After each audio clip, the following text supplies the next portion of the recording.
രാജ്യാന്തര വിമാനത്താവളത്തിൽ വൻ കഞ്ചാവ് വേട്ട. 3.5 കോടിയിലേറെ വില വരുന്ന ഹൈബ്രിഡ് കഞ്ചാവാണ് കൊച്ചി കസ്റ്റംസ് യൂണിറ്റ് പിടികൂടിയത്. ബാങ്കോക്കിൽ നിന്നും തായ് എയർവേസിൽ എത്തിയ മലപ്പുറം സ്വദേശി ഉസ്മാനാണ് കഞ്ചാവ് കടത്താൻ ശ്രമിച്ചതെന്ന് കസ്റ്റംസ് അറിയിച്ചു. ബാഗേജിനകത്ത് ഭക്ഷണ പാക്കറ്റുകളെയും മിഠായി പൊതികളെയും മറയാക്കി 12 കിലോ കഞ്ചാവായിരുന്നു ഉസ്മാൻ ഒളിപ്പിച്ചിരുന്നത്.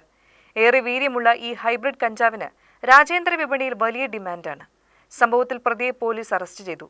വിമാനത്താവളം വഴിയുള്ള മയക്കുമരുന്ന് കള്ളക്കടത്ത് വർദ്ധിച്ച സാഹചര്യത്തിൽ പരിശോധനകൾ കൂടുതൽ ഊർജിതമാക്കിയതായി കസ്റ്റംസ് അധികൃതർ അറിയിച്ചു. നേരത്തെ വിമാനത്താവളം വഴി വലിയ തോതിൽ കടത്താൻ ശ്രമിച്ചിരുന്നത് സ്വർണവും ഇലക്ട്രോണിക്സ് ഉപകരണങ്ങളുമായിരുന്നു. എന്നാൽ ഈ അടുത്ത കാലത്ത് റിപ്പോർട്ട് ചെയ്യുന്ന കേസുകൾ പലതും സൂചിപ്പിക്കുന്നത് മയക്കുമരുന്ന് ഉൽപ്പന്നങ്ങൾ കടത്താനുള്ള ശ്രമങ്ങൾ വർദ്ധിച്ചുവെന്നാണ്. 2 ആഴ്ച മുൻപും ഇത്തരത്തിൽ കോടിക്കണക്കിന് രൂപ വിലമതിപ്പുള്ള ഹൈബ്രിഡ് കഞ്ചാവ് കസ്റ്റംസ് പിടികൂടിയിരുന്നു.